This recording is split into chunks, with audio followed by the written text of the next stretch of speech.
కూడా తెలియజేసుకుంటా ఉన్నా. ఇక దుష్ప్రచారం గురించి చెప్పుకోవాలి. చంద్రబాబు నాయుడు ఏం చేశాడు?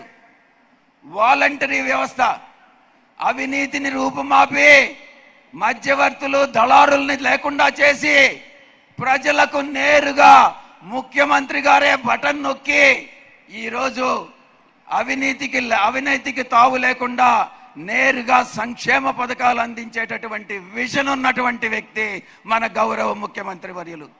దాన్ని అడ్డుకునేదానికి రకరకాల కుటిల ప్రయత్నాలు చేసి ఈరోజు ఎన్నికల సందర్భంగా ఏ ఎలక్షన్ కమిషన్నో ఏ కోర్టులను ఆశ్రయించి ఈ యొక్క వాలంటరీ వ్యవస్థ గ్రామ సచివాలయ వ్యవస్థని మనం ధ్వంసం చేసేదానికి ప్రయత్నిస్తున్నటువంటి కుటిల కుట్రదారుడు చంద్రబాబు నాయుడు అన్నటువంటి విషయాన్ని మీకు తెలియజేసుకుంటా ఉన్నా.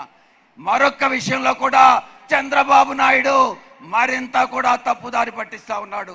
దయచేసి మీరెవ్వరు కూడా నమ్మవద్దు అని నేను విజ్ఞప్తి చేసుకుంటా ఉన్నా. ల్యాండ్ టైటిలింగ్ యాక్ట్ చట్టం కింద ఏదో రైతుల పొలాలందరూ కూడా లాక్కుంటున్నారు అన్నటువంటి దుష్ప్రచారాన్ని ఆయన చేస్తా ఉన్నాడు. ఇది దుష్ప్రచారం మాత్రమే. రైతులకు రైతు పొలాలన్నీ కూడా ప్రభుత్వ పరం అవుతాయన్నటువంటి దుష్ప్రచారాన్ని చంద్రబాబు నాయుడు చేస్తా ఉన్నాడు. చంద్రబాబు నాయుడు ఒక్క విషయం నీకు చెప్తా ఉన్నా, అబద్ధాలతో నువ్వు ప్రజలను మభ్యపెట్టలేవు. ఎటువంటి పరిస్థితుల్లో వైఎస్ఆర్ కాంగ్రెస్ పార్టీ ప్రజా ప్రభుత్వం, ప్రజల తరఫున నిలబడే ప్రభుత్వం, ప్రజల కోసం ఉండేటటువంటి ప్రభుత్వం అని నేను సవినయంగా తెలియజేసుకుంటా ఉన్నా.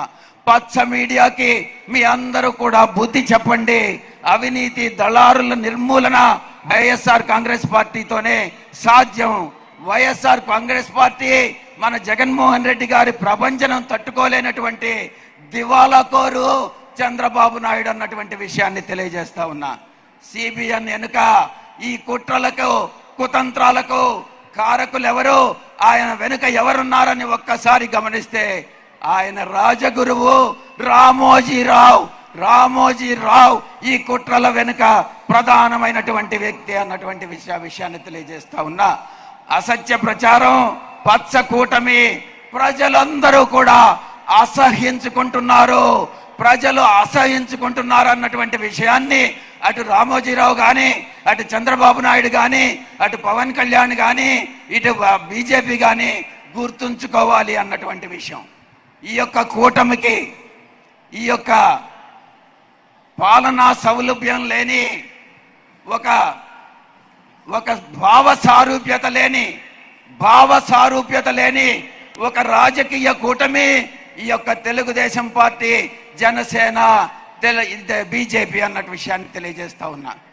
చంద్రబాబు నాయుడిని ఒక్కటే సూటి ప్రశ్న అడుగుతా ఉన్నా.